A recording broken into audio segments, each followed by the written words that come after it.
ധ്യാനങ്ങളിൽ ഓർപ്പിച്ചുണർത്തി. കർത്താവ് നമുക്ക് ദിവസത്തിലായി പണിതൊക്കെയായി സ്തോത്രം. അതുകൊണ്ട് വേഗത്തിൽ തന്നെ ദൈവന ചിന്തകളിലേക്ക് കടക്കാൻ ഞാൻ ആഗ്രഹിക്കുന്നു. ഒന്ന് തെസ്സലോനിക്കർ 4-ാം അധ്യായം 13 മുതൽ 18 വരെ വാക്യങ്ങളാണ് നമ്മൾ കഴിഞ്ഞ ആഴ്ച ചിന്തിച്ചു തുടങ്ങിയത്. അതിന്റെ ഏകദേശം അതിന്റെ അവസാന ഭാഗങ്ങളിലേക്ക് എത്തിച്ചേർന്ന് നമ്മൾ hope of resurrection, the hope of resurrection എന്നുള്ള ഒരു തലക്കെട്ടാണ് നമ്മൾ അവിടെ ചിന്തിച്ചത്. പുനരുദ്ധാനത്തിന്റെ പ്രത്യാശ, അത് തെസ്സലോനിക്കയിലെ വിശ്വാസികൾ കാര്യമായി പറഞ്ഞു കൊടുക്കുക എന്നുള്ള അപ്പോസ്തലന്റെ ആ ലക്ഷ്യമാണ് അതവിടെ ചെയ്തെടുക്കുന്നത്. അവർക്ക് എന്തുകൊണ്ടാണ് അങ്ങനെ പറയേണ്ട വന്നതെന്നും നമ്മൾ ചിന്തിച്ചു. അവിടെ ഒരു ആദ്യമായിട്ട് അങ്ങനെ അവരുടെ ഇടയിൽ ആൾക്കാർ വേർപെട്ട് പോകുമ്പോൾ എങ്ങനെയാണ് കർത്താവിന്റെ പുനരുദ്ധാനം സംഭവിച്ച പോലെ മരിച്ചവരുടെ പുനരുദ്ധാനം സംഭവിക്കുന്നത്, അല്ലെങ്കിൽ അങ്ങനെയാണോ ജീവിച്ചിരിക്കുമ്പോൾ തന്നെ കർത്താവ് വരുമെന്നാണോ ഞങ്ങള് കരുതിയത് എന്നുള്ള വിഷമഘട്ടങ്ങൾ അവർ നേരിട്ടപ്പോൾ, സംശയങ്ങൾ അവർ നേരിട്ടപ്പോൾ ആ സംശയ നിവാരണം നടത്തുന്ന ഭാഗങ്ങളാണ് ചിന്തിച്ചുകൊണ്ടിരിക്കുന്ന ഹോപ്പ് ഓഫ് റിസറക്ഷൻ, പുനരുദ്ധാനത്തിന്റെ പ്രത്യാശ. അപ്പം ദൈവസഭകളിൽ ഉള്ളവർക്ക് സംശയങ്ങൾ വരുന്നതും ഒക്കെ നല്ലതാണ്. കാരണം അങ്ങനെ സംശയങ്ങൾ വരുമ്പോൾ ദൈവവചന ധ്യാനങ്ങൾ അതിനെ സംബന്ധിച്ചുണ്ടാകും. ആ ധ്യാനം വലിയ ദൈവവചനത്തിന് വെളിപ്പാട് ലഭിക്കുവാൻ കാരണമായി തീരും. അത് ദൈവസഭകൾക്ക് പങ്കുവെച്ചു കൊടുക്കുവാൻ, ശരീരത്തിന് സഭയാകുന്ന ശരീരത്തിന് ക്രിസ്തുയേശുവിൽ നിന്ന് വലിയ അനുഗ്രഹങ്ങളെ പ്രാപിക്കാൻ, ആത്മീകമായി ഉള്ള സ്വർഗീയമായ ദർശനങ്ങളെ, വെളിപ്പാടുകളെ, ദൈവജനത്തിന്റെ സത്യങ്ങളെ മറന്നിട്ട് ലഭിക്കാൻ ദൈവസഭയുടെ സംശയങ്ങൾക്ക് കാരണമായി തീരും. അപ്പം ദൈവസഭ വിശ്വാസത്തിൽ ഉറച്ച് നിൽക്കുവാനുള്ള എല്ലാ കാര്യങ്ങളും ലേഖനമുടനീളം വായിക്കുമ്പോൾ മനസ്സിലാവും. പല അഭിപ്രായ ഭിന്നതകൾ ഉണ്ടായി, ദൈവസഭയ്ക്കകത്ത് പല അസ്വസ്ഥതകൾ ഉണ്ടായി, പല സംശയങ്ങൾ ഉണ്ടായി, പല കാര്യങ്ങളെല്ലാം വളരെ വ്യക്തമായിട്ട് ദൈവത്തിന്റെ പരിശുദ്ധാത്മാവ് ദൈവവചനത്തിലൂടെ അവയെല്ലാം സംശയങ്ങളെ ദൂരീകരിക്കുകയും ബലഹീനതയെ ബലപ്പെടുത്തുകയും ഉൾക്കരുത്തിലാത്തവരെ താങ്ങുകയും ദൈവവചനത്തിന് ഉപദേശങ്ങളെ കൊടുത്തുകൊണ്ട് ദുരുപദേശങ്ങളെ ചെറുക്കുകയും സത്യോപദേശങ്ങളാൽ സഭയെ ഉറപ്പിക്കുകയും ചെയ്യുന്നതാണ് നമ്മൾ ലേഖനത്തിലുടനീളം കണ്ടുവരുന്ന രീതി. ഒരു കാര്യം നമ്മൾ ഓർക്കണം. വർഷങ്ങൾക്ക് മുമ്പ് കടലാദാസൻ ദൈവനെ പ്രസംഗിച്ചപ്പോൾ നമ്മുടെ ആദ്യ സഭയിൽ ഞാൻ ഓർക്കുന്നുണ്ട്. ആദിമസഭയിലെ പ്രശ്നങ്ങളെ കുറിച്ച് പറഞ്ഞപ്പോൾ പറഞ്ഞത്, ആദിമസഭയിൽ പ്രശ്നങ്ങൾ ഉണ്ടായിരുന്നു. ആദ്യം തന്നെ പ്രശ്നങ്ങളുണ്ടായി. പത്രോസിന്റെ അടുക്കൽ അവർ പ്രശ്നവുമായിട്ട് വന്നു. ഇവിടെ ഫുഡ് ഡിസ്ട്രിബ്യൂഷൻ വലിയ പാഷ്വാലിറ്റി നടക്കുന്നു. ഞങ്ങൾ എവനായ വ്യക്തികൾ പറഞ്ഞു ഞങ്ങളുടെ സ്ത്രീകളെ അവഗണിക്കുന്നു, അല്ലെങ്കിൽ ഞങ്ങളുടെ ആൾക്കാരെ അവഗണിക്കുന്നു, യഹൂദരെ, ഇങ്ങനെയുള്ള വന്നപ്പോഴത്തേക്ക് പ്രശ്നങ്ങൾ ആദിമസഭയിൽ ആദ്യം തന്നെ ഉണ്ടായിരുന്നു. പക്ഷെ ഏറ്റവും വലിയ പ്രത്യേകത എന്ന് ചോദിച്ചാൽ ആ പ്രശ്നങ്ങളെ പരിഹരിക്കാൻ തക്ക ആത്മീക നേതൃത്വം ഉണ്ടായിരുന്നു. അതെ, എന്ത് പറയുന്നത്, മുഖപക്ഷമില്ലാത്ത നേതൃത്വത്തിന്റെ മുമ്പിൽ ഒരു മുഖപക്ഷത്തിന്റെ വിഷയം വന്നാൽ തീർച്ചയായും അത് പരിഹരിക്കപ്പെടും. മുഖപക്ഷമുള്ള നേതൃത്വത്തിന് മുമ്പിലാണ് മുഖപക്ഷമുള്ള വിഷയം വരുന്നെങ്കിൽ, വിഷയം വരുന്നെങ്കിൽ അവിടെ ആരോടെയൊക്കെ പക്ഷം പിടിക്കും. അപ്പൊ അപ്പോസ്തലനായ പത്രോസിന് മുമ്പിൽ ആ വിഷയം വരുമ്പോൾ അതൊരു അനുഗ്രഹത്തിന് കാരണമായി. അവിടെ നടന്ന ആ ഡിസ്പ്യൂട്ട്, അവർക്കുണ്ടായ ആ സംശയം, അല്ലെങ്കിൽ അവർക്കുണ്ടായ ഞങ്ങളെ അവഗണിക്കുന്നു എന്ന് തോന്നൽ ഒരു കൂട്ടർക്കുണ്ടായപ്പോൾ ആ വിഷയമായി അവർ അവരുടെ പോയി പറയുമല്ലായിരുന്നു, പുറകിൽ സംസാരിക്കുമല്ലായിരുന്നു. അത് പരിഹരിക്കേണ്ടിടത്തെ ആ വിഷയമായിട്ട് വന്നപ്പോൾ നമുക്കറിയാം അപ്പോസ്തലന്റെ ആദ്യ ഭാഗങ്ങളിൽ തന്നെ സംഭവിക്കുന്നതെന്ന് വെച്ചാൽ അപ്പോസ്തലനായ പത്രോസ് അവർ യാക്കോബ് യോഹന്നാൻ തീരുമാനം എടുക്കുന്നത്, ഞങ്ങൾ പ്രാർത്ഥനയിലും ദൈവത്തിൽ ഉച്ചരിക്കും. അങ്ങനെ ഫുഡ് ഡിസ്ട്രിബ്യൂഷന്റെ കാര്യത്തിൽ, ഭക്ഷണം വിതരണം ചെയ്യുന്ന കാര്യത്തിൽ ഏറ്റക്കുറച്ച് ഉണ്ടാകുമെന്ന് വാസ്തവമായ കാര്യമാണെങ്കിൽ അതിനുള്ള പരിഹാരവുമുണ്ട്. എന്താണ് അതിനുള്ള പരിഹാരം? ദൈവത്തിന്റെ ആത്മാവിൽ നിറഞ്ഞ ആത്മപൂർണരായ ദൈവകൃപയുള്ള ചെറുപ്പക്കാരെ, പുരുഷന്മാരെ തെരഞ്ഞെടുത്തിട്ട് ആ വിഷയമോടെ പരിഹരിക്കും. അപ്പൊ ദൈവസഭയ്ക്കകത്ത് പ്രശ്നം ഉണ്ടാകുന്നതല്ല പ്രശ്നം. പിന്നെയോ ആ പ്രശ്നം ഉണ്ടാകുന്നത് യഥാർത്ഥമായ ആത്മീയ നേതൃത്വം അത് പരിഹരിക്കാനില്ലാതെ പോകുന്നതാണ് യഥാർത്ഥ പ്രശ്നം. അല്ലാതെ പ്രശ്നമുണ്ടായി സഭയ്ക്കകത്ത് അഭിപ്രായ ഭിന്നത ഉണ്ടാകാമോ, സഭയ്ക്കകത്ത് സംഘർഷം ഉണ്ടാകാമോ, സഭയ്ക്കകത്ത് വചനത്തിലൊരു സംശയം ഉണ്ടാകാമോ എന്ന് ചോദിച്ച് നമ്മൾ ആശ്ചര്യപ്പെടുന്ന കാര്യമില്ല. ആദ്യ കാലഘട്ടത്തിൽ തന്നെ ദൈവസഭയ്ക്കകത്ത് വചനത്തിൽ സംശയം ഉണ്ടായിരുന്നു. ഡിസ്ട്രിബ്യൂഷനിൽ അവിടെ തുല്യത ഉണ്ടായില്ലെന്നുള്ള പരാതിയോട് ഉയർന്നു, പല വിഷയങ്ങളോട് ഉണ്ടായി. പക്ഷെ അപ്പോസ്തലന്മാർ എടുത്ത തീരുമാനം എന്ന് ചോദിച്ചാൽ വിഷയങ്ങൾക്കനുസരിച്ച് അവർ ചലിക്കുകയല്ലായിരുന്നു. അവർക്കൊരു സ്റ്റെബിലിറ്റി ഉണ്ടായിരുന്നു. പ്രാർത്ഥനയിലും വചനധ്യാനത്തിലും ദൈവികമായ ബന്ധത്തിൽ ഒരു ഉറച്ചിരുന്നുകൊണ്ട് അവരെന്ത് ചെയ്യുകയാണ്? പ്രശ്നങ്ങളെ കൈകാര്യം ചെയ്യുകയാണ്.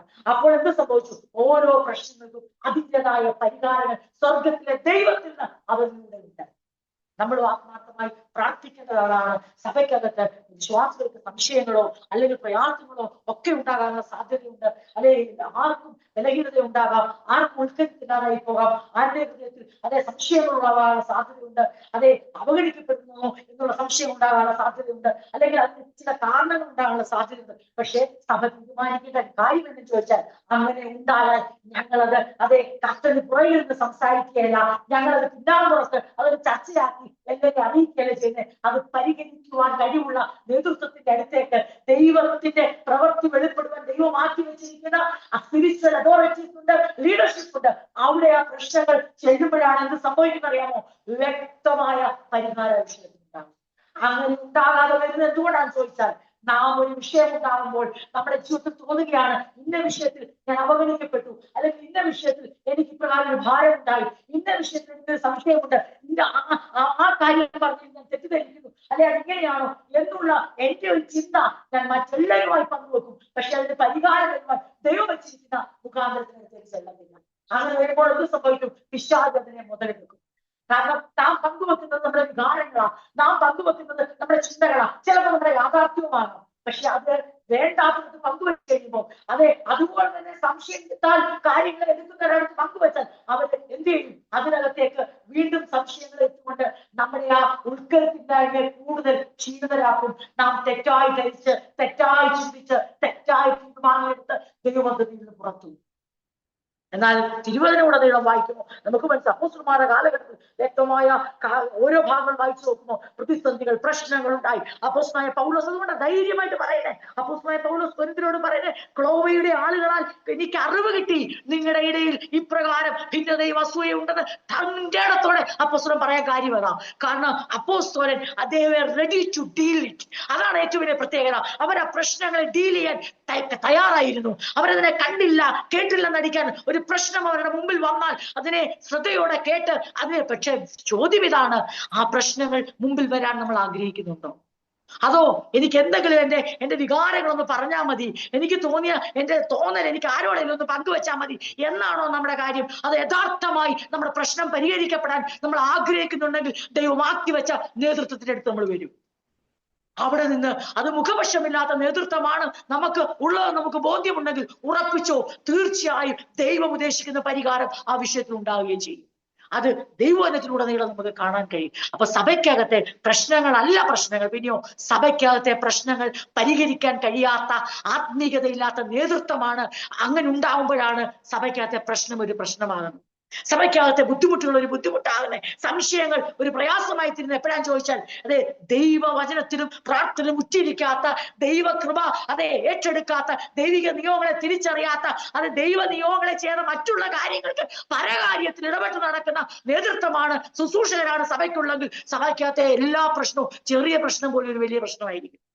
എന്നാൽ അപ്പോസ്തലനായ പത്രോസ് വേണേ പറയാം, പിന്നെ ഈ ആഹാരത്തിന്റെ കാര്യം പറഞ്ഞാണോ നിങ്ങൾ എൻ്റെ അടുത്ത് വരുന്നത് എന്ന് പറഞ്ഞ് അവരെ അവഗണിക്കുകയല്ലായിരുന്നു. പിന്നെയോ അത് അങ്ങനെയാണെങ്കിൽ, അങ്ങനെ സംഭവിച്ചിട്ടുണ്ടെങ്കിൽ അതിന് പരിഹാരവും ആവശ്യമാണ്. അതിന് പരിഹരിക്കാൻ പറ്റിയ ശുശ്രൂഷകരെ അവിടെ തെരഞ്ഞെടുത്ത് ആ വിഷയത്തിന് പരിഹാരം ഉണ്ടാക്കി. ഞാൻ ഇന്ന് രാത്രി പ്രാരംഭമായി ഇത് പറയാൻ കാര്യം, നമ്മുടെ ദൈവസഭയ്ക്കകത്ത് ഞാൻ ആത്മാർത്ഥമായി എൻ്റെ സഹോദരങ്ങളോട് പറയട്ടെ, നമ്മൾ ഈ ഉറച്ച തീരുമാനം എടുത്തുകൊള്ളണം. ഞാൻ എൻ്റെ ജീവിതത്തിൽ ഉണ്ടാകുന്ന ഏതെങ്കിലും ഒരു വിഷയങ്ങൾ അതൊരിക്കലും ഞാൻ മറ്റൊരാളുമായി തെറ്റായി പങ്കുവെച്ച്, അല്ലെങ്കിൽ ഞാനത് ഒരു റോങ് പ്ലേസിൽ, അല്ലെങ്കിൽ ഒരു റോങ് ടൈമിൽ, അല്ലെങ്കിൽ ദൈവം ആഗ്രഹിക്കാത്തിടത്ത് ഞാൻ എനിക്കേറ്റ ഏതെങ്കിലും ഒരു മുറിവുകളോ, എനിക്കേറ്റ ഏതെങ്കിലും ഒരു അവഗണനകളോ, അല്ലെ എനിക്ക് അങ്ങനെ തോന്നിയതായിക്കോട്ടെ, എനിക്ക് അങ്ങനെ അനുഭവപ്പെട്ടായിക്കോട്ടെ, യാഥാർത്ഥ്യമായിക്കോട്ടെ, ഇതിലേതാണെങ്കിലും വാസ്തവമായി നമ്മൾ സഭയെ സ്നേഹിക്കുന്നുവെങ്കിൽ, ക്രിസ്തുവിനെ സ്നേഹിക്കുന്നുവെങ്കിൽ അതിനൊരു പരിഹാരം വേണമെന്നും, തെറ്റിദ്ധാരണയാണെങ്കിൽ ആ തെറ്റിദ്ധാരണ മാറണം, ശരിയായുള്ള ധാരണയാണെങ്കിൽ അതിന് പരിഹാരം വേണമെന്ന് നമ്മൾ ആഗ്രഹിക്കുന്നെങ്കിൽ ദൈവമാക്കി വെച്ചിരിക്കുന്ന നേതൃത്വത്തിന്റെ അടുത്ത് വേണം നമ്മൾ സംസാരിക്കാൻ. ഇങ്ങനെ സഭ തീരുമാനിച്ചാൽ, സഭാവിശ്വാസികൾ തീരുമാനിച്ചാൽ, ഏത് ചെറിയ പ്രശ്നവും അത്ഭുതകരമായി പരിഹരിക്കപ്പെടും, ഏത് വലിയ പ്രശ്നവും അത്ഭുതകരമായി പരിഹരിക്കപ്പെടും. ഇല്ലെങ്കിൽ എന്ത് സംഭവിക്കും? ചെറിയ പ്രശ്നങ്ങൾ പോലും വലിയ പ്രശ്നമായി മാറും. എന്നിട്ട് എന്ത് സംഭവിക്കും? അതിന് യഥാർത്ഥമായ ഒരു പരിഹാരം ഉണ്ടാകത്തില്ല. നമ്മുടെ തോന്നലുകൾ, നിരൂപണങ്ങൾ, നമ്മൾക്കത് ശരിയാണെന്ന് തോന്നിപ്പിച്ച് നമ്മളെ നിരൂപണങ്ങൾ വ്യർത്ഥരാക്കി തീർക്കും. ഒരിക്കലും അതിനിടവരരുത്. നമുക്ക് ദൈവം തന്നിരിക്കുന്ന എല്ലാ അനുഗ്രഹങ്ങളെയും, നമുക്ക് തന്നിരിക്കുന്ന എല്ലാ ഉറവകളെയും, ദൈവസഭയ്ക്കകത്ത് വെച്ചിരിക്കുന്ന എല്ലാ ശുശ്രൂഷകളെയും അനുഭവിപ്പാൻ നമുക്കിടയായി തീരട്ടെ. അത് നമുക്ക് അനുഗ്രഹമായി തീരട്ടെ. നമ്മുടെ നിരൂപണങ്ങളിൽ നമ്മൾ വ്യർത്ഥരാകാതിരിക്കട്ടെ. നമുക്ക് വരുന്ന തെറ്റിദ്ധാരണകൾ നമ്മൾ ഇടറിപ്പോകാതിരിക്കട്ടെ. നമ്മുടെ മനസ്സിലേക്കുന്ന മുറിവുകൾ നമ്മളെ അകറ്റിക്കളയാതിരിക്കട്ടെ. മറിച്ച് അത് കർത്താവിനോട്, സഭയോട് ഏറ്റവും അടുക്കുവാൻ, ദൈവം എന്നെ ഓർത്തെന്ന് പറയുവാൻ, എന്റെ വിഷയത്തിന് വ്യക്തമായ ഒരു പരിഹാരം ഉണ്ടായെന്ന് പറയത്തക്കവണ്ണം നമ്മുടെ സഭ അതെ ആത്മീകമായി പരിപോഷിക്കപ്പെടുവാൻ ദൈവടയാക്കട്ടെ. ഓരോ അവയവങ്ങളും അതെ ആരോഗ്യമുള്ള അവയവങ്ങളായി പരസ്പര പൂരകമായി നിൽക്കുവാൻ കർത്താവ് സഹായിക്കട്ടെ. അങ്ങനെ നിന്ന് അങ്ങനെയുള്ള വിഷയങ്ങൾ അപ്പോസ്തലനായ പൗലോസിന്റെ അടുത്ത് ചെന്നപ്പോൾ അപ്പോസ്തലൻ ഭയന്നില്ല. അയ്യോ, ഞാനത് പറഞ്ഞാൽ ഒന്നോ പേരെടുത്ത് തന്നെ പറഞ്ഞു, ഇന്ന വ്യക്തിയാൽ എനിക്ക് അറിവ് കിട്ടി, നിങ്ങളുടെ ഇടയിൽ ഇപ്രകാരം കാര്യങ്ങൾ നടക്കുന്നുവെന്ന്.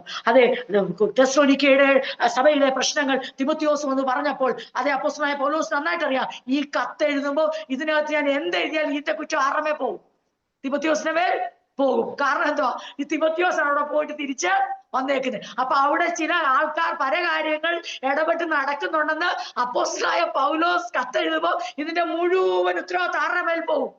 കണ്ടോ തിമോത്തിയോസ് എന്ന് ഞങ്ങളെ കുറിച്ച് കുറ്റം. പക്ഷെ അപ്പോസ്തലൻ അത് ഭയപ്പെട്ടില്ല. കാരണം കുറ്റവും കുറവല്ല ഇവിടുത്തെ വിഷയം.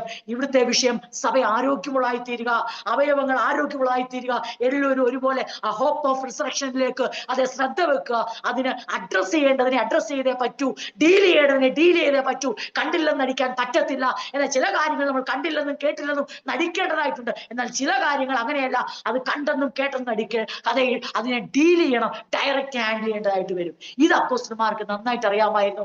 നമ്മളും ആഗ്രഹിക്കണം നമ്മുടെ സഭകളിലും അതെ നമ്മുടെ ദേശത്തുള്ള സഭകളിലും ഈ വേർപെട്ട ഇടങ്ങളെല്ലാം അങ്ങനെ വരട്ടെ. അതെ, വാസ്തവമായിട്ട് പലയിടത്തും പലരും വല്ലാതെ അതെ ബുദ്ധിമുട്ടുന്ന കാണുമ്പോൾ നമുക്ക് വിഷമം തോന്നും. നമുക്ക് ആത്മാർത്ഥമായി പ്രാർത്ഥിക്കാം. അതെ, യഥാർത്ഥമായ ആത്മീക നേതൃത്വം, വചനത്തിലും പ്രാർത്ഥനയിലും ഉറ്റിരിക്കുന്നവർ അതെ അന്യൊക്കെ പല കാര്യങ്ങളിൽ ഇടപെട്ട് അതെ എല്ലാത്തിലും കയറി തലയിട്ട് വിശ്വാസത്തിലെ എല്ലാ കാര്യങ്ങളിലും ഇടപെട്ട് അവരുടെ എല്ലാ കാര്യവും അറിയണമെന്ന് വാശി പിടിക്കുന്ന നേതൃത്വമല്ല നമുക്ക് വേണ്ടത്. അതെ, അവർ അങ്ങോട്ട് തിരിഞ്ഞാൽ എങ്ങോട്ട് പോയി, ഇങ്ങോട്ട് തിരിഞ്ഞാൽ എങ്ങോട്ട് പോയി, അവിടെ എന്താ ഇവിടെ എന്താ നിങ്ങളുടെ വീട്ടിലെന്താ വെച്ച് നിങ്ങൾ ഇങ്ങനെ വിശ്വാസികളുടെ പല കാര്യത്തിൽ അല്ലെ വേണ്ടുന്ന കാര്യത്തിൽ ഇടപെടാതെ, എന്നാൽ വിശ്വാസികളുടെ ജീവിതത്തിൽ എന്തൊരാവശ്യം വന്നാലും അവരുടെ ജീവിതത്തിന്റെ യഥാർത്ഥമായ വിഷയങ്ങളെ നേരിടുമ്പോൾ അവരെ അതിനെ ഡീൽ ചെയ്യാൻ കഴിവുള്ള, അതിനെ കൈകാര്യം ചെയ്യാൻ കഴിവുള്ള, അതിനെ അഡ്രസ് ചെയ്യാൻ കഴിവുള്ള നേതൃത്വം നമുക്ക് അത് ഉണ്ടായിരിക്കും. നമ്മൾ ആത്മാർത്ഥമായി പ്രാർത്ഥിക്കണം. അപ്പോഴാണ് സഭ ഹെൽത്തി ആയി തീരുന്നത്. അപ്പോഴാണ് സഭ അനുഗ്രഹമായി തീരുന്നത്. അപ്പോഴാണ് പ്രശ്നങ്ങൾ കണ്ടിട്ട് കേട്ട് നമ്മൾ ഭയപ്പെടത്തില്ല. നമുക്കറിയാം അതെ ഇതിനൊരു പരിഹാരം ഉണ്ടെന്ന് മാത്രമല്ല, അത് കുറച്ചുകൂടെ നമുക്ക് അനുഗ്രഹമായി തീരും. കാരണം ഒരു പ്രതിസന്ധി ഉണ്ടാവുമ്പോൾ ആ വിഷയത്തെ സംബന്ധിച്ച് ദൈവം സംസാരിക്കും. അതിനകത്ത് ദൈവം ഒരു ഇടപെടലുണ്ട്, ദൈവത്തിന്റെ വചന വെളിപ്പാട് തരാനുണ്ട്, ദൈവത്തിന്റെ ആലോചന തരാനുണ്ട്, ദൈവത്തിന് ആ സംശയത്തെ ദൂരീകരിക്കാനുണ്ട്. കാരണം എല്ലാവരും ഒരുപോലെ അവന്റെ ബലമുള്ള കൈക്കീഴില്ലാത്താണ് ഇരിക്കുന്നത്. ആരും എങ്ങോട്ട് പോയില്ല. പ്രശ്നങ്ങളെ വഷളാക്കാൻ അന്യരോട് ഇത് സംസാരിക്കാൻ പോയില്ല, പുറത്ത് ചർച്ചാ വിഷയമാക്കാൻ പോയില്ല. സഭയ്ക്കകത്ത് ഒരു വിഷയമുണ്ടെങ്കിൽ ദയവായി ദൈവമക്കൾ ഓർക്കുക, അത് പുറത്ത് അതെ മറ്റുള്ളവരുമായി ചർച്ച ചെയ്യാൻ പോകരുത്. മറിച്ച് ദൈവസഭയ്ക്കകത്ത് ഒരു വിഷയം നേരിടുമ്പോൾ, ഒരു പ്രതിസന്ധി നേരിടുമ്പോൾ, ഒരു സംശയ കാലഘട്ടത്തിലൂടെ പോകുമ്പോൾ, ഒരു വേദനാ കാലഘട്ടത്തിലൂടെ പോകുമ്പോൾ, എവിടെയെങ്കിലും നമ്മുടെ ഹൃദയത്തിൽ മുറിവേൽക്കുമ്പോൾ ആ വിഷയങ്ങൾ മറ്റൊരാളുമായല്ല പങ്കുവെക്കട്ടെ. ദൈവസഭയ്ക്കകത്തെ പ്രശ്നങ്ങൾ ദൈവസഭയ്ക്കകത്ത് തന്നെ ഡീൽ ചെയ്ത് അതെ അതിനെ പരിഹരിക്കുന്ന ദൈവകൃപ നമ്മൾ അനുഭവിച്ചിട്ടുണ്ട്, ഇനി അനുഭവിക്കുക തന്നെ വേണം. ആദിമസഭയിൽ അങ്ങനെ അപ്പോസ്തലന്മാർ വളരെ ശക്തമായി ഇതിനെ നേരിട്ടു. ദുരുപദേശങ്ങളാണോ അവർ നേരിടും, തമ്മിലുള്ള പ്രശ്നങ്ങളാണോ അവർ നേരിടും, അതെ എന്തെങ്കിലും വചനത്തിലുള്ള സംശയങ്ങളാണോ അവർ നേരിടും, അതെ പുനരുദ്ധാനത്തെ കുറിച്ചുള്ള ഏതെങ്കിലും ഒരു സംശയമാണോ അവർ നേരിടും, അതെ മരിച്ചവരുടെ പുനരുദ്ധാനം ഇല്ലെന്ന് പറഞ്ഞ കൊരിന്ത സഭയും അപ്പോസ്തലൻ നേരിടാൻ തയ്യാറായി. പ്രിയരേ, ഇന്ന് രാത്രി നമ്മളും അത് ആഗ്രഹിക്കണ്ടേ? അതിനുവേണ്ടി അതുകൊണ്ടല്ലേ ഈ ലേഖനങ്ങളൊക്കെ ഇത്ര എന്താ പറയണ്ടേ വളരെ ആത്മീയ പോഷകങ്ങളോടുകൂടെ എൻറിച്ചഡായിട്ട് നമുക്ക് കിട്ടാൻ കാര്യം. ഇങ്ങനെയുള്ള വിഷയങ്ങൾ ഉണ്ടായപ്പോൾ അതിനെ ദൈവകൃപയിൽ നേരിടാൻ ലീഡേഴ്സ് തയ്യാറായതുകൊണ്ടാ ഈ അനുഗ്രഹിക്കപ്പെട്ട ഈടുറ്റ ഏറ്റവും ശ്രേഷ്ഠമായ ലേഖനങ്ങൾ ഉരുവായത്. അപ്പം ഒരു കാര്യം നമുക്ക് ഉറപ്പിക്കാം, ദൈവസഭയ്ക്കകത്തെ എല്ലാ പ്രശ്നങ്ങളും പ്രതിസന്ധികളും മാനസിക ശാരീരിക ആത്മീക ജീവിതത്തിലുണ്ടാകുന്ന ഏത് ചിന്താവിഷയങ്ങളോ ഏതെങ്കിലും ബന്ധങ്ങളിലോ ഏതായാലും അതിനകത്തെല്ലാം നമ്മളെ പക്വതയുള്ളവരാക്കി തീർക്കുന്ന പരിഹാരം ദൈവത്തിന്റെ കയ്യിലുണ്ട്. ശ്രദ്ധിക്കുക, പക്വതയുള്ളവരാക്കി തീർക്കുന്ന പരിഹാരം ദൈവത്തിൽ നിന്ന് പുറപ്പെടും. എന്നാൽ നമ്മളെ അപക്വരും നമ്മളെ നിരൂപണങ്ങൾ വ്യർത്ഥരാക്കി തീർക്കും നാം അത് പറയേണ്ട അർത്ഥത്തിൽ പറഞ്ഞാൽ. പങ്കുവെക്കാൻ പാടില്ലാത്തത് പങ്കുവെച്ചാൽ പക്വതയിൽ ഉളവാകുന്നേ, അസൂയയും ഭിന്നതയും ഉളവാകും. എന്നാൽ യഥാർത്ഥമായ വിഷയം ദൈവത്താൽ ഡീൽ ചെയ്യപ്പെട്ടാൽ നാം പക്വതയുള്ളവരായി, ഉറപ്പുള്ളവരായി, വിശ്വാസത്തിൽ വേരുന്നവരായി പുറത്തു വരും. നാം തീരുമാനിക്കണം എങ്ങനെ വേണം നമ്മുടെ പ്രശ്നങ്ങളെ ഡീൽ ചെയ്യുവാൻ, എങ്ങനെ വേണം അത് എത്തേണ്ടിടത്ത് എത്തുവാൻ എന്ന് സഭ തീരുമാനിച്ചാൽ, ദൈവമക്കൾ തീരുമാനിച്ചാൽ നമ്മൾ ഒരിക്കലും നാം നിമിത്തം ദൈവസഭയ്ക്കകത്ത് ഒരു പ്രശ്നം ഉണ്ടാകത്തില്ലെന്ന് മാത്രമല്ല, നാം നിമിത്തം ദൈവസഭയ്ക്കകത്ത് കൂടുതൽ ആത്മീയ വെളിപ്പാടുകളെ ഉണ്ടാകത്തുള്ളൂ. കർത്താവിന്റെ ദാസന്മാർ അല്ലെങ്കിൽ കർത്താവിന്റെ ശുശ്രൂഷകർ നിങ്ങളോട് നമ്മളോട് താങ്ക്സ് പറയും, നന്ദി, ആ പ്രശ്നത്തിൽ നിങ്ങൾ അങ്ങനെ അത് പങ്കുവെച്ചതിന്, അത് ഞങ്ങളോട് നേരിട്ട് പറഞ്ഞതിന്, അതിന് ഞങ്ങൾക്ക് പ്രാർത്ഥിക്കാൻ പറ്റി, അതിന്റെ ദൈവം ധ്യാനിക്കാൻ പറ്റി, ആ വിഷയത്തെ കൈകാര്യം ചെയ്യാനുള്ള മാർഗം ദൈവം, അതുകൊണ്ട് ഞങ്ങൾക്ക് കൂടുതൽ കാര്യങ്ങൾ വചനത്തിൽ നിന്ന് വെളിപ്പെട്ട് കിട്ടി. ആരും ഭയപ്പെടണ്ട. നമ്മളെല്ലാം എന്ന് പറയണ്ടേ, പച്ചയായ മനുഷ്യരാ, ബലഹീനമായ ചിന്താഗതികൾ നമുക്ക് കടന്നു വരാം. നാം എന്നും എപ്പോഴും ബലമുള്ളവരായിരിക്കത്തില്ല. നമ്മുടെ മനസാക്ഷി ബലഹീനമാകുന്ന സമയമുണ്ട്, ശരീരം ബലഹീനമാകുന്ന സമയമുണ്ട്, സാമ്പത്തികം ബലഹീനമാകുന്ന സമയമുണ്ട്, അതെ, മാനസിക ചിന്തകൾക്ക് കോട്ടം തട്ടാനുള്ള കാലങ്ങളുണ്ടാവും. പക്ഷെ ഇവിടെ എല്ലാം സ്വർഗത്തിലെ അപ്പൻ നമ്മളെ നടത്തുവാൻ, ദൈവത്തിന്റെ ഹിതപ്രകാരം നടത്തുവാൻ ദൈവസഭയെ അങ്ങനെയാണ് ഫോം ചെയ്തിരിക്കുന്നത്. ദൈവസഭയെ കർത്താവ് അങ്ങനെ, പക്ഷെ റോങ് വേസും നമ്മൾ തെറ്റായ വഴികളും തെറ്റായ മാർഗങ്ങളും നമ്മൾ ഉപയോഗിക്കുമ്പോഴാണ് അത് വഷളായിത്തീരുന്നത്. നേരായ മാർഗങ്ങളും നേരായ വഴികളും ഉപയോഗിക്കുമ്പോൾ അത് ഏറ്റവും ഉത്തമമായി തീരും. അതുകൊണ്ട് നമുക്കത് തിരിച്ചറിയുവാൻ നമുക്ക് അങ്ങനെ ചെയ്യണം. അതിന്റെ ഉത്തമ ഉദാഹരണങ്ങളാണ് ഈ ലേഖനങ്ങളെല്ലാം, ഇതിന്റെ പിന്നിലെല്ലാം. ഇവിടെ എന്ത് കാര്യം പരാമർശിച്ചാലും അതിന് ഡയറക്റ്റ് വഹിറ്റ് ചെയ്യുന്ന ആരെയാ? തിമോത്തിയോസിനെയാ. കാരണം തിമോത്തിയോസാണ് അവിടെ പോയി വിവരങ്ങളുമായി, നല്ലത് പറഞ്ഞാലും തീയത് പറഞ്ഞാലും തിമോത്തിയോസിന്റെ അത് ഇത് ബാധിക്കും. പക്ഷെ അപ്പോസ്തലനോ തിമോത്തിയോസോ അത് ഭയപ്പെട്ടില്ല. കാരണം അവർക്ക് അവരുടെ പേരും പ്രശസ്തിയല്ലായിരുന്നു വലുത്, തെസ്സലോനിക്ക സഭ വിശ്വാസത്തിൽ ആരോഗ്യമുള്ളവരായി തീരുക എന്ന് പറയാം. പ്രിയരെ, ആ നേരുള്ള മനസാക്ഷിയെ മനസ്സിലാക്കാൻ നമുക്ക് കഴിഞ്ഞാൽ നമ്മൾ ഒരിക്കലും ഇടറത്തില്ല. പ്രിയപ്പെട്ടവരെ, നമ്മൾ ഇടർച്ച വരുത്തത്തുമില്ല, നമ്മളോട്ട് ഇടറത്തുമില്ല. നമുക്ക് അങ്ങനെ ദൈവത്തിലായിരിക്കാം, ഇടർച്ച വരുത്താതെയും ഇടറാത്തവരുമായി. വൻ കാര്യങ്ങളിൽ നമ്മൾ ദൈവത്തെ ഉയർത്തിയിട്ട് ചെറിയ കാര്യങ്ങൾ ഇടറിപ്പോകരുത്.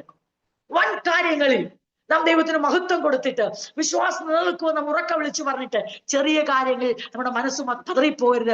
അവിടെ നാം തീരുമാനിക്കണം, ദൈവത്താൽ ഈ പ്രശ്നവും പരിഹരിക്കപ്പെടും, ദൈവത്താൽ ഈ ബലഹീനതയും ബലമായി തീരും. കാരണം സഭയുടെ ഉത്തരവാദിത്വം വഹിക്കുന്ന ക്രിസ്തുവാണെങ്കിൽ ക്രിസ്തുവിൽ നിന്ന് സഭയ്ക്ക് ആവശ്യമായ ചൈതന്യവും സഭയ്ക്ക് ആവശ്യമായ ആലോചനയും ദൃഷ്ടി വെച്ചത് നൽകിക്കൊണ്ടേ ഇരിക്കും. നമുക്ക് ആ പൂർണ്ണമായിട്ടുള്ള ആ ബൗണ്ടറിക്കകത്ത് നിൽക്കാം. ദൈവം ആക്കി വെച്ചിരിക്കുന്ന ആ ബൗണ്ടറിക്കകത്ത് നിന്ന്, ആ അതിരിനകത്ത് നിന്ന്, ആ തോട്ടത്തിനകത്ത് നിന്നുകൊണ്ട് നമുക്ക് അധികം ഫലം കായ്ക്കാൻ ദൈവം നമ്മളെ സഹായിക്കട്ടെ. നമുക്ക് അതിനുവേണ്ടി നമ്മൾ ഫലം കായ്ക്കാൻ വേണ്ടി എത്ര വെള്ളം ഒഴിക്കാനും എത്ര വളമിടുവാനും കർത്താവ് തയ്യാറാണ്. പക്ഷെ ഒറ്റ കാര്യം, തോട്ടത്തിൽ നിൽക്കണം. നാം ഫലം കൊടുക്കാൻ നാം തയ്യാറായാൽ മതി. നാം നമ്മളെ തന്നെ ഈൽഡ് ചെയ്ത് കൊടുത്താൽ മതി. ഫ്രൂട്ട് എപ്പോഴും ഉണ്ടാകുന്ന ഈൽഡിങ് ഉണ്ടാകുമ്പോഴാ. ഈൽഡ് ചെയ്യാന്ന് പറഞ്ഞാൽ വഴങ്ങി കൊടുക്കുമ്പോ, വിധേയപ്പെട്ട് കൊടുക്കുമ്പോഴാണ് എപ്പോഴും ഫ്രൂട്ട്. അപ്പൊ നാം നമ്മുടെ ക്യാരക്ടർ ഈൽഡിങ് ക്യാരക്ടർ ആണെങ്കിൽ, നമ്മളൊന്ന് വഴങ്ങി കൊടുക്കുന്നവരാണെങ്കിൽ, ഒന്ന് വിധേയപ്പെടുത്തി കൊടുക്കുന്നവരാണെങ്കിൽ, ഒന്നും ഫ്ലെക്സിബിൾ ആയി കൊടുക്കുന്നവരാണെങ്കിൽ ഒരു സംശയം വേണ്ട, ഈ വെള്ളം ഒഴിക്കുന്നതിനും വളമിടുന്നതിനും പൂർണ്ണമായ ഫലമുണ്ടാകും. നാം ഫലം കായ്ച്ചിരിക്കും.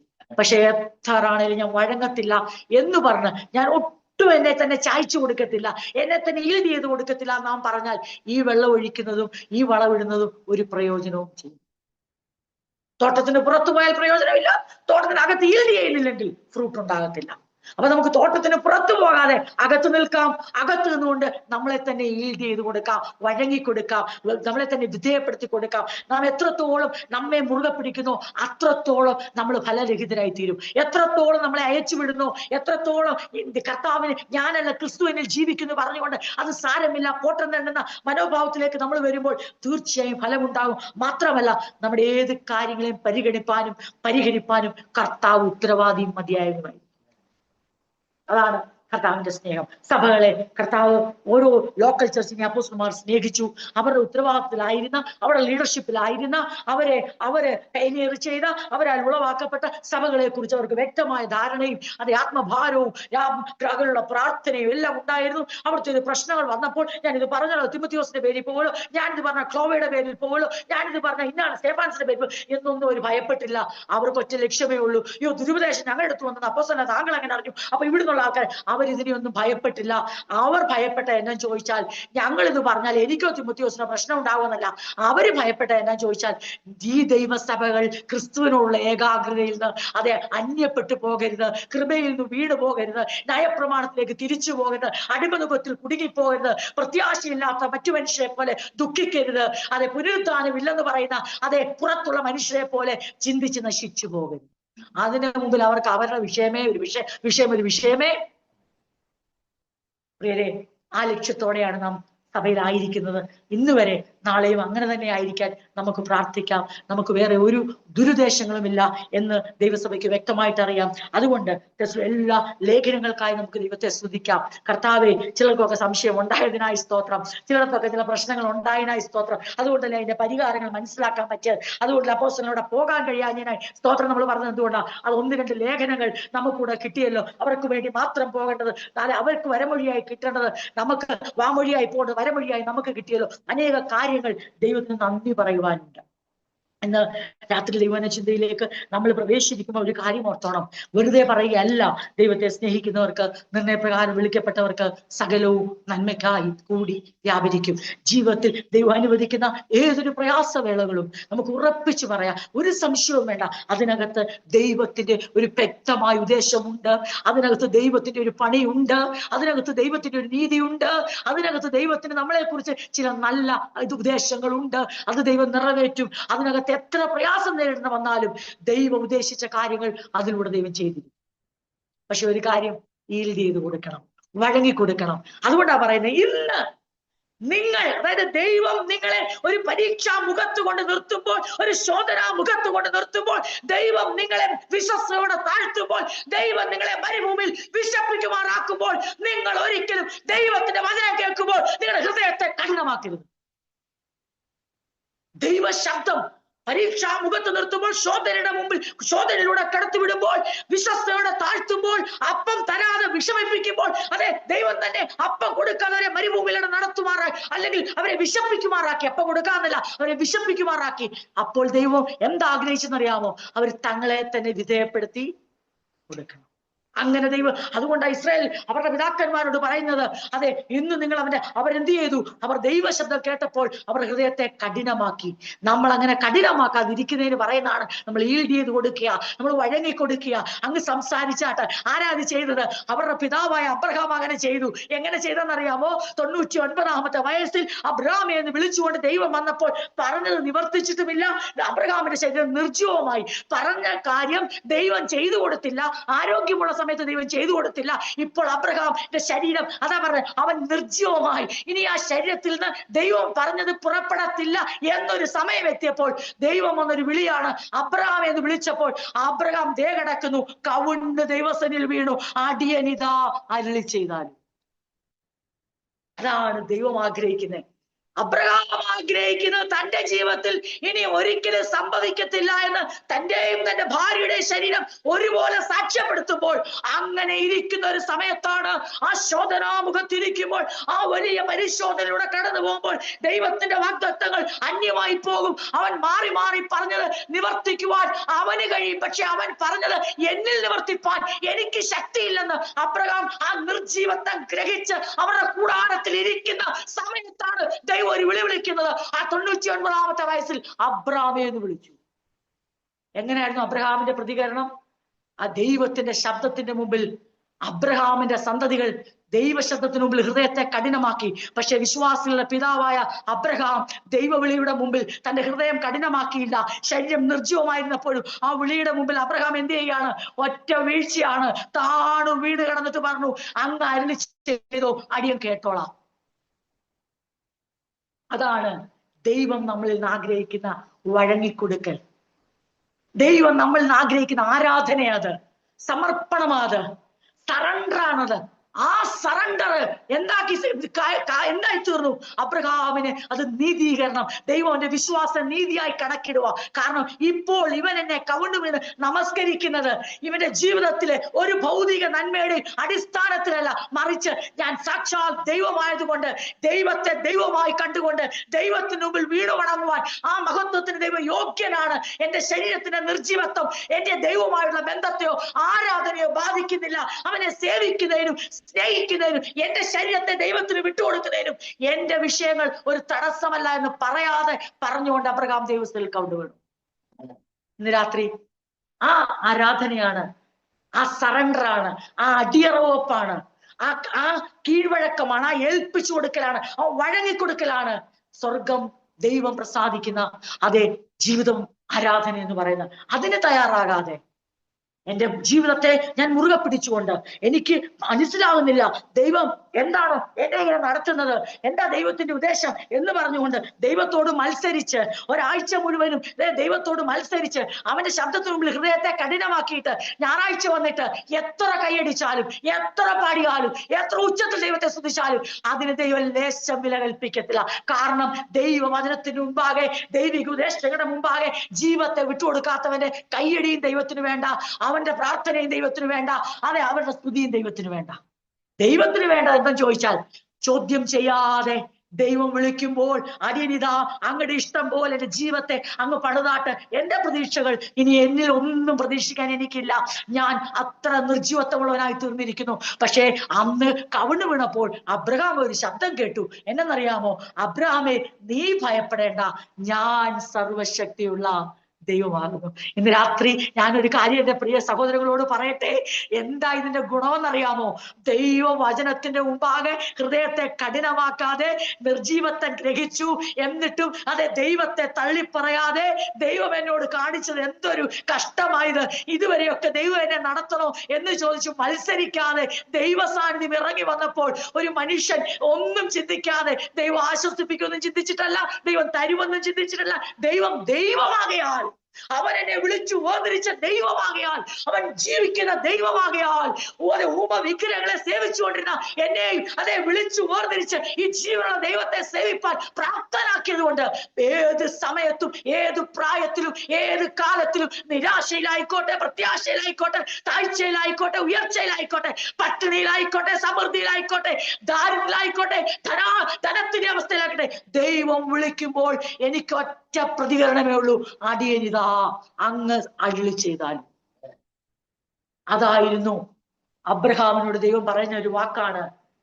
അബ്രഹാം ഒരിക്കലും അബ്രഹാമിനൊന്നും പറയേണ്ട വന്നില്ല. ആ കവിണ്ണു വീഴ്ചയിൽ ആ വണക്കത്തിനകത്ത് എല്ലാം ഉണ്ടായിരുന്നു. അതായത് നമ്മൾ ഒത്തിരി കാര്യമൊക്കെ അങ്ങ് പറയും, പക്ഷേ ഇതില്ല, ഈ കവിണ്ണു വീഴ്ചയില്ല, ഈ ഏൽപ്പിച്ചു കൊടുക്കുക ഒത്തിരി കാര്യമൊക്കെ വാ കൊണ്ട് പറയും, അതൊന്നും വില പോകത്തില്ല. പ്രിയപ്പെട്ടവരെ, ഒറ്റ കവിണ്ണു വീഴ്ച ഒന്നും പറഞ്ഞില്ല. പക്ഷെ ദൈവം പറഞ്ഞു, നീ ഭയപ്പെടേണ്ട, ഞാൻ സർവശക്തിയുള്ള.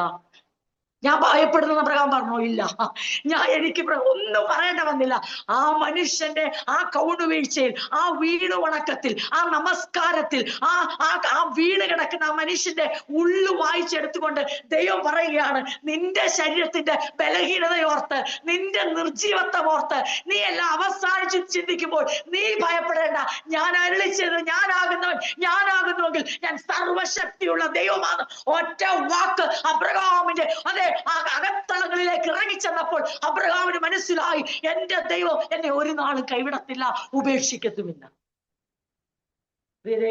ദൈവത്തിന്റെ സ്നേഹത്തിന്റെയും വിശ്വസ്തതയുടെയും കൃപയുടെയൊക്കെ ആഴമറിയുന്ന എപ്പോഴാണെന്നറിയാവോ? നമ്മുടെ ഹൃദയം കഠിനമാകാനുള്ള സാധ്യതകൾ വരുമ്പോൾ ദൈവം നമ്മളോട് എന്തേ ഇങ്ങനെ, എന്തേ എന്നോട് ഇങ്ങനെ, എന്നോട് മാത്രം ഇങ്ങനെ എന്നൊക്കെ നമ്മൾ ചിന്തിച്ചിരിക്കുമ്പോൾ ദൈവം നമ്മുടെ അടുത്തേക്ക് വന്ന് തന്റെ വചനത്തിലൂടെ നമ്മൾ ഇടപെടാൻ ശ്രമിക്കുമ്പോൾ അവിടെ നമ്മൾ അല്പം പോലും പിടിച്ചു വെക്കരുത്. എങ്ങനെയാണോ അങ്ങനെ ദൈവകരങ്ങൾ ഏൽപ്പിച്ചു കൊടുത്തോണം. അവിടെ എന്തു മനസ്സിലാവുമെന്ന് അറിയാമോ? ഞാൻ ഭയപ്പെടേണ്ട വ്യക്തിയല്ല. കാരണം എന്റെ ഉത്തരവാദിത്വം തോളിൽ വഹിച്ചിരിക്കുന്ന, ഉള്ളംകൈയിൽ ഭാവിയെ വരച്ചിരിക്കുന്ന ഒരു സർവശക്തൻ എനിക്ക് വേണ്ടിയുണ്ട്. എന്റെ ബലം കൊണ്ടല്ല ദൈവം പറഞ്ഞ കാര്യങ്ങൾ നിറവേറാൻ പോകുന്നു, പിന്നെയോ ദൈവത്തിന്റെ സർവശക്തി കൊണ്ടാണ് എന്റെ ജീവിതത്തിൽ ദൈവത്തിന്റെ വാഗ്ദാനങ്ങൾ നിറവേറുന്നത്. പ്രിയരെ, ദൈവസന്നിധിയില് ഇന്ന് രാത്രി നമ്മുടെ ഹൃദയങ്ങളെ ഒന്നും കൂടി ഉറപ്പിച്ചോണം. ധൈര്യസമേതം സഭ മുന്നോട്ട് പോകണം. ഒരിക്കലും നമ്മൾ ഒരാൾ പോലും ഇടറിപ്പോവാൻ പാടില്ല. ഒരാൾ പോലും, ചെറു വിഷയങ്ങളിലായിക്കോട്ടെ, വലിയ വിഷയങ്ങളായിക്കോട്ടെ, തെറ്റിദ്ധാരണയിലായിക്കോട്ടെ, യാഥാർത്ഥ്യത്തിലായിക്കോട്ടെ, ഇവയിലൊന്നും നമ്മൾ ഇടറേണ്ടവരല്ല. ദൈവം നമ്മളെ മൗനമായി, നമ്മളെ ചില വഴികളിലൂടെ കഴിഞ്ഞ ആഴ്ച നമ്മളെ കേൾപ്പിച്ചു നടത്തുമ്പോൾ നമ്മൾ ഒരു കാര്യം തീരുമാനിച്ചോണം. ദൈവം എന്നോട് എപ്പോ സംസാരിച്ചാലും, അതായത് എന്റെ വ്യക്തിപരമായ വിഷയത്തിൽ ദൈവം പ്രവർത്തിക്കാതെ മൗനമായിരിക്കുമ്പോൾ തന്നെ ദൈവം എന്നോട് എന്തൊക്കെ അരുളി ചെയ്താലും അടിയനിതായെന്ന് പറഞ്ഞ് ഞാൻ എന്നെ ഏൽപ്പിച്ചു കൊടുക്കും, ഞാൻ സമർപ്പിക്കും, ഞാനും എന്റെ വഴിയെ നടക്കും. നമ്മുടെ വിശ്വാസമുള്ള പിതാവ് അങ്ങനെയായിരുന്നു, വിശ്വാസം നായകനും അങ്ങനെയായിരുന്നു. ഉള്ളം കലങ്ങി പ്രാണവേദനയിലായപ്പോഴും അത് ആരടുത്തേക്ക് വന്നു? പിതാവിന്റെ അടുത്തേക്ക് വന്നു. സ്വർഗത്തിൽ നിന്നുള്ള ശക്തി ഏറ്റെടുത്തുകൊണ്ട് തന്റെ മിഷൻ മിനിസ്ട്രി കംപ്ലീറ്റ് ചെയ്തു. നമുക്ക് അങ്ങനെ തന്നെ ആയിത്തീരാം. അപ്പോസ്തലനായ പൗലോസ് അങ്ങനെ ആയിരുന്നു. ഒത്തിരി വേദനകൾ, പ്രയാസങ്ങൾ, ബലഹീനതകൾ, വയ്യായികകൾ, മുന്നോട്ട് പോകാൻ വയ്യ, എനിക്ക് ഇതിനൊരു മാറ്റം തന്നാലേ പറ്റത്തുള്ളൂ കർത്താവേ, എനിക്ക് ഇങ്ങനെ മിനിസ്റ്റർ ചെയ്യാൻ പറ്റത്തില്ല കർത്താവേ. അപ്പൊ കർത്താവ് പറഞ്ഞു, എനിക്ക് മനസ്സിലായി, പക്ഷെ ഞാൻ നിന്നോടൊരു കാര്യം പറയാം, എന്റെ കൃപ നിനക്ക് മതി, എന്റെ ശക്തി നിന്റെ ബലഹീനത തികഞ്ഞു എന്ന് പറഞ്ഞപ്പോൾ അടിയനിതാ എന്ന് പറഞ്ഞ് തന്നെ സമർപ്പിച്ചു. നമുക്കും അങ്ങനെ തന്നെ സമർപ്പിക്കുന്ന രാത്രി. എനിക്കറിയില്ല എന്തുകൊണ്ട് കർത്താവ് സംസാരിച്ചു എന്നോട് ചോദിച്ചാൽ എനിക്കറിയില്ല. ഞാനിവിടെ നോട്ട് ചെയ്തത് ഒന്നുമല്ല, ഞാൻ നിങ്ങളോട് പറഞ്ഞത് നിങ്ങൾക്കും അതറിയാം. നമ്മുടെ കോണ്ടെക്സ്റ്റില് നമുക്ക് അതല്ല എന്നും അറിയാം. എങ്കിലും ദൈവത്തിന്റെ പരിശുദ്ധാത്മാവ് ഓർപ്പിച്ചതിനായി ദൈവത്തെ സ്തുതിക്കുന്നു. അതെ, ഹോപ്പ് ഓഫ് റിസറക്ഷൻ. ഇന്ന് രാത്രി നമ്മുടെ എല്ലാവരുടെയും മനസ്സിൽ അത് ഒന്നും കൂടെ ആഴമായി ഉറക്കേണ്ട. തുടക്കത്തിൽ അത് പറഞ്ഞു, ഒടുക്കത്തിൽ ഞാൻ അത് തന്നെ പറഞ്ഞാണ് നിർത്തുവാനും ആഗ്രഹിക്കുന്നത്. ഈ ഹോപ്പ് ഓഫ് റിസറക്ഷൻ കൈവിട്ടു പോകാൻ പാടില്ല. ഞാൻ പറയാനിരുന്ന പാസ്റ്റർ പ്രാരംഭത്തിൽ തന്നെ ഓർപ്പിച്ചു. കൊരിന്ത്യ സഭയുടെ പ്രത്യേകത എന്നാ ചോദിച്ചാൽ, മരിച്ചവർ ഇനി ഉയർക്കത്തിരുന്നവരങ്ങ് പരത്തി. മരിച്ചവർ ഇനി ഉയർക്കത്തൊന്നും ഇല്ല. നമ്മൾ ജീവിച്ചിരിക്കുമ്പോൾ കർത്താവ് വരുമെന്നൊക്കെ അല്ലേ പറഞ്ഞത്, പക്ഷെ മരിച്ചില്ല, ഇനി ഉയർക്കത്തൊന്നുമില്ല. ഇനിയിപ്പോ അറിയില്ല, ഒന്നും അറിയില്ല. മരിച്ചവർ ഉയർക്കത്തില്ല എന്നൊരു തെറ്റിദ്ധാരണ, എന്നൊരു റോങ് മെസ്സേജ് ഇവരുടെ ഇടയിൽ ചിലർ സംസാരിക്കാൻ തുടങ്ങി. തെസ്സലോനിക്ക സഭയിൽ അങ്ങനെയല്ലായിരുന്നു. അവർ ഉറച്ച പ്രത്യാശയോടെ നിൽക്കുമ്പോൾ, വേദനയോടെ പ്രിയപ്പെട്ടവർ വേർപെട്ടപ്പോൾ എങ്ങനെയാണ് ഇനിയും അത് വേർപെട്ടവരെ സംബന്ധിച്ചത് എങ്ങനെയാ മരണത്താൽ അതെ വേർപെട്ടവർ അല്ലെ അവരെങ്ങനെയാ അത് ഉയർത്തി ചിന്തിക്കാൻ പറ്റുന്നില്ല. രണ്ടിനും ഒരുപോലെ മറുപടി കൊടുക്കുകയാണ് അപ്പോസ്തലനായ പത്രോസ് ഓർപ്പിച്ച പത്രോസിനെ അത് ചിലർ താമസം എന്നങ്ങ് വിചാരിച്ചു. ചിലരുടെ പ്രശ്നം എത്രയും താമസിച്ചുകൊണ്ട് ഇനിയോട്ട്, ചിലരുടെ പ്രശ്നം ആൾക്കാർ മരിച്ചതുകൊണ്ട് ഒരു ഉയർക്കത്തില്ല. ചിലരുടെ പ്രശ്നം ഇനിയും അതെങ്ങനെയാണെന്ന് അറിയത്തില്ല. ചിലരുടെ പ്രശ്നം ഒത്തിരി നാളായില്ലേ, ഇപ്പം വരും, വേഗം വരും എന്നൊക്കെ പറഞ്ഞിട്ട് ഇപ്പോഴെങ്ങും വന്നില്ല, അതുകൊണ്ട് താമസമുള്ളതുകൊണ്ട് ഇനിയും വരത്തില്ല. അവർ വിചാരിച്ചു ഡിലേ ഒരു ഡിനേലാന്ന് വിചാരിച്ചു, അല്ലെ? താമസം ഒരു തിരസ്കരണമാണെന്ന് അവർ വിചാരിച്ചു, അല്ലെങ്കിൽ അതൊരു നോയാന്ന് വിചാരിച്ചു. പക്ഷെ അപ്പോസ്തലനായ പത്രോസ് പറയാ, നിങ്ങൾ വെറുതെ നിങ്ങൾ തെറ്റിദ്ധരിക്കപ്പെടരുത്. കർത്താവ് പറഞ്ഞിട്ട്, നിങ്ങൾക്ക് കർത്താവിന്റെ ദിവസങ്ങളെ കുറിച്ചൊക്കെ അറിയാത്തതുകൊണ്ടാ. നമ്മുടെ 1000 ദിവസം ഒരു ദിവസം പോലെയും, അവന്റെ ഒരു ദിവസം നമ്മുടെ 1000 ദിവസം പോലെ. നിങ്ങൾക്ക് അറിയാത്തിട്ടാ. നോയുടെ കാലഘട്ടത്തെ കുറിച്ച് നിങ്ങൾക്ക് അറിയാമല്ലോ. എല്ലാരും ഇതുപോലൊക്കെ പറഞ്ഞതാണ്. മഴ പെയ്യത്തില്ല, പെട്ടകം പൊങ്ങത്തുമില്ല, ഒന്നും നടക്കത്തുമില്ല, വർഷം കുറയായില്ല ഈ മനുഷ്യൻ. പക്ഷെ കൃത്യസമയമായപ്പോൾ നോഹയുടെ 600-ാം സംവത്സരം 2-ാം മാസം 17-ാം തീയതി ആഴിയുടെ ഉറവകൾ തുറന്നു, ആകാശത്തിന്റെ കിളിവാതിൽ തുറന്നു. അന്ന് എല്ലാവർക്കും ഒരു ചോദ്യം ഉണ്ടായിരുന്നു. ഈ കൊരിന്ത്യ സഭ ചോദിച്ച പോലെ, എങ്ങനെ ഉയർക്കും? അപ്പോസ്തലൻ ഉയർക്കും എന്ന് പറഞ്ഞപ്പോ അവരുടെ ചോദ്യം, എങ്ങനെ ഉയർക്കും? ഇതുപോലെ നോഹയുടെ കാലഘട്ടത്തിൽ എങ്ങനെ മഴ പെയ്യും, എങ്ങനെ വെള്ളം പൊങ്ങും, എങ്ങനെ പൊങ്ങും? ഇതൊന്നും നടക്കത്തില്ല. അവരെല്ലാം തിന്നും കുടിച്ചും വിവാഹം കഴിച്ചു, വിവാഹത്തിന് കൊടുത്തും പോന്നു. ജലപ്രളയം വന്നത് അവരറിഞ്ഞില്ല. ഇത് തന്നെയാണ് അത് തെസ്സലോനിക്ക ലേഖനത്തിലെ 5-ാം അധ്യായത്തിലേക്ക് വരുമ്പോൾ തുടർമാനം എഴുതുമ്പോൾ അപ്പോസ്തലൻ മറ്റൊരു കൂട്ടരെ കുറിച്ച് ഇവിടെ കണക്ട് ചെയ്ത് പറയുന്നു. 4:13 തൊട്ട് 18 വരെ പറയുന്നത് എന്താണെന്ന് ചോദിച്ചാൽ, പ്രത്യാശയോടെ നിൽക്കുവാൻ സഭയെ പ്രബോധിപ്പിക്കുമ്പോൾ സഭ അറിഞ്ഞിരിക്കണം ആരാണ് ഭയപ്പെടേണ്ടത്, ആരാണ് തള്ളപ്പെടുന്നത്, ആർക്കാണ് ഇത് ശിക്ഷയായിത്തീരുന്നത്, ആർക്കാണ് രക്ഷയായിത്തീരുന്നതെന്ന് തുടർമാനമുള്ള വാക്യങ്ങളിൽ പറയും. അപ്പോ 1 കൊരിന്ത്യർ 15 ഞാനത് എനിക്ക് തോന്നുന്നത് ഇനി പറയേണ്ട കാര്യമില്ല. 1 കൊരിന്ത്യർ 15 പ്രധാനമായി 3 കാര്യങ്ങളാണ് പറയുന്നത്. അവിടെയാണ് കൂടുതൽ നമ്മൾ ചിന്തിച്ചുള്ള വേദഭാഗം. 1, the resurrection of Christ. 2, the resurrection of the dead. 3, the resurrection body. അതായത് ക്രിസ്തുവിന്റെ പുനരുത്ഥാനത്തെ കൊണ്ടുവന്ന് അവിടെ ആഴമായി പറഞ്ഞിട്ട് പറയുകയാണ്. അതായത് മരിച്ചവർക്ക് ഇനി ഉയർത്തെഴുന്നേൽപ്പില്ല എന്ന് ഒരു ചിന്താ വിഷയം ഉണ്ടാകുമ്പോൾ, ഒരു സംശയം ഉണ്ടാകുമ്പോൾ, തെറ്റിദ്ധാരണ ഉണ്ടാകുമ്പോൾ അപ്പോസ്തലൻ എവിടെ തുടങ്ങി? ക്രിസ്തുവിന്റെ പുനരുത്ഥാനത്തിൽ തുടങ്ങി. തെസ്സലോനിക്കരോട് പറയുമ്പോൾ അത് തന്നെയാണ് 4:14 പറഞ്ഞത്. അത് യേശു മരിക്കുകയും ജീവിച്ചെഴുന്നേൽക്കുകയും ചെയ്തു എന്ന് നാം വിശ്വസിക്കുന്നുവെങ്കിൽ അവിടെ എന്താണ്? പ്രോമിസിലേക്ക് കാര്യങ്ങൾ വന്നു. അത് നമുക്കറിയാം. 1 കൊരിന്ത്യർ 15 ഇങ്ങനെയാണ് അവിടെ പറയുന്നത്. എത്ര പേർക്കാണ് അവിടെ പ്രത്യക്ഷനായെന്ന് പറയുന്ന ഒരു ഭാഗം ഞാൻ ഒന്ന് വായിക്കാം. 1 കൊരിന്ത്യർ 15 അധ്യായം ഇങ്ങനെയാണ് എഴുതിയിരിക്കുന്നത്. അതിന് 4-ാം വാക്യം, തിരുവെഴുത്തിൻ പ്രകാരം 3-ാം നാൾ ഉയർത്തെഴുന്നേറ്റു, കേഫാവിനും അല്ലെങ്കിൽ പത്രോസിനും പിന്നെ 12 പ്രത്യക്ഷനായി എന്നിങ്ങനെ ഞാൻ ഗ്രഹിച്ചത് തന്നെ നിങ്ങൾക്ക് ആദ്യമായി ഏൽപ്പിച്ചു തന്നുവല്ലോ. അനന്തരം അവൻ യേശു 500-ലധികം സഹോദരന്മാർക്ക് ഒരുമിച്ച് പ്രത്യക്ഷനായി. അതെ, അവർ മിക്കപേരും ഇന്ന് വരെ ജീവനോട് ഇരിക്കുന്നു, ചിലരോ നിദ്ര പ്രാപിച്ചിരിക്കുന്നു. അനന്തരം അവൻ യാക്കോബിനും പിന്നെ അപ്പോസ്തലന്മാർക്കും എല്ലാവർക്കും പ്രത്യക്ഷനായി. എല്ലാവർക്കും ഒടുവിൽ അകാല പ്രജ പോലെയുള്ള എനിക്കും പ്രത്യക്ഷനായി. അതെന്താ അങ്ങനെ പറയാൻ കാര്യം? അപ്പോസ്തലനോട് യേശു ചോദിച്ചെന്തോ, ശൗലേ ശൗലേ നീ എന്നെ ഉപദ്രവിക്കുന്നത്? സഭയെ ഉപദ്രവിക്കുന്നതിന് യേശു ചോദിച്ചത് നീ എന്നെ ഉപദ്രവിക്കുന്നപ്പോ വ്യക്തമായിട്ട് അപ്പോസ്തലൻ പൗലോസ് എന്ത് കണ്ടു, എന്ത് കേട്ടു? ആ ശബ്ദവും ആ ക്രിസ്തു തനിക്കും പ്രത്യക്ഷനായി. വ്യക്തമായിട്ട് തനിക്ക് മനസ്സിലായി. ആസ് എ പേഴ്സൺ, അതെ, അവൻ തന്നോട് ഇടപെട്ടത്, തന്നോട് സംസാരിച്ചത്. അതിന് മുമ്പ് പ്രത്യക്ഷനായി. നമുക്ക് അറിയാവുന്ന വേദഭാഗങ്ങളാണ്. അപ്പോസ്തലൻ ആരംഭിക്കുമ്പോൾ അത് പറയുന്നുണ്ട്. 40 നാളോളം അവരോട് കൂടെ ഇരുന്ന് ദൈവരാജ്യം സംബന്ധിച്ച് സംസാരിച്ച് പോകുന്നത്. അത് കഴിഞ്ഞ് നമുക്കറിയാവുന്ന കാര്യമാണ്. യേശു, ഞാൻ ആ ഭാഗം ജസ്റ്റ് ഒന്ന് വേണേ വായിക്കാം. ആ പുനരുത്ഥാനത്തിന്റെ അത് ഞാൻ ഒന്ന് പറഞ്ഞിരുന്നു. പുനരുത്ഥാനത്തില് യേശു അവരുടെ നടുവിലേക്ക് വന്നു കഴിയുമ്പോഴത്തേക്ക് യേശു അവരുടെ സംശയങ്ങളെ തീർത്ത് അവരോട് സംസാരിക്കുന്നത് ലൂക്കോസ് സുവിശേഷ അവസാന അധ്യായം 24-ാം അധ്യായം. എമ്മോസിലേക്കുള്ള ശിഷ്യന്മാരുടെ നടുവിൽ യേശു പ്രത്യക്ഷനാകുന്നു. പിന്നെ പല പ്രാവശ്യം അപ്പോസ്തലന്മാർക്ക് പ്രത്യക്ഷനാകുന്നു. അങ്ങനെ 36-ാം വാക്യം വരുമ്പോൾ ആ പുനരുത്ഥാനത്തിന്റെ ജീവിതത്തെ കുറിച്ച് അപ്പോസ്തലന്മാർക്ക് അങ്ങോട്ട് വിശ്വസിക്കാൻ വയ്യ. കാരണം ഒട്ടും ഉൾക്കൊള്ളാൻ പറ്റുന്നില്ല. ഇത് എങ്ങനെയാ?